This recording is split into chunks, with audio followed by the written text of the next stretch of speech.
Personal loan என்று சொல்லப்படும் தனிநபர் கடனை குறைந்த வட்டியில் பெற முடியுமா? அதற்கு என்ன செய்ய வேண்டும்? தெரிந்து கொள்ளலாம், வாருங்கள். தற்போதுள்ள சூழலில் பெரும்பாலானவர்கள் ஏதாவது ஒரு கடனை பெற்றுத்தான் வாழ்வை நகர்த்தி வருகின்றனர். குறிப்பாக பர்சனல் லோன் எனப்படும் தனிநபர் கடனை வாங்கியுள்ளதாக பலரும் கூறுவதை நம்மால் பார்க்க முடியும். இந்த வகை கடன்கள் மற்றவற்றை விட சற்று கூடுதல் வட்டியுடனேயே வழங்கப்படுகிறது. இருப்பினும் அவசர தேவைக்காக அதிக வட்டியில் தனிநபர் கடன் வாங்கும் பலரும் பின்னர் மாத தவணையை செலுத்தும் போது திணறவே செய்கின்றனர்.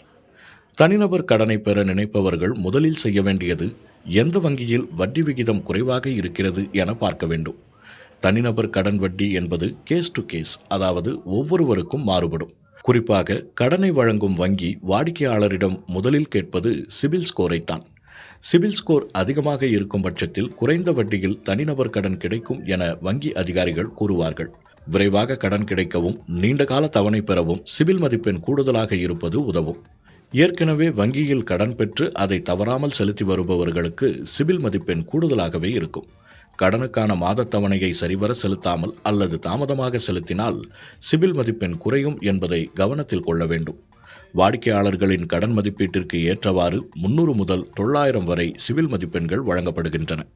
ஒரு வாடிக்கையாளருக்கு சிபில் மதிப்பெண் 750க்கு மேல் இருக்கும் பட்சத்தில் அவருக்கு குறைந்த வட்டியில் தனிநபர் கடன் கிடைக்க வாய்ப்புள்ளது. சிபில் மதிப்பெண் 700க்கும் கீழ் இருந்தால், அதாவது 650 முதல் 700 வரையில் இருந்தால் வட்டி விகிதம் சற்றே அதிகமாக இருக்கும். தனிநபர் கடன் என்பது பாதுகாப்பற்ற கடன் வகையில் உள்ளது என்பதால் வாடிக்கையாளர்களின் விவரங்களை வங்கிகள் மிக நுணுக்கமாக கவனிக்கின்றன. வாகனக்கடன், வீட்டுக்கடன் போன்றவற்றுக்கு தனிநபர் கடனை விட வட்டி சற்று குறைவாகவே இருக்கும். எனவே சற்று அலசி ஆராய்ந்து அவசிய தேவை என்றால் மட்டுமே தனிநபர் கடன் வாங்குவது கூடுதல் நிதிச்சுமையில் சிக்காமல் இருக்க ஏதுவாக இருக்கும். புதிய தலைமுறைக்காக கௌசல்யா.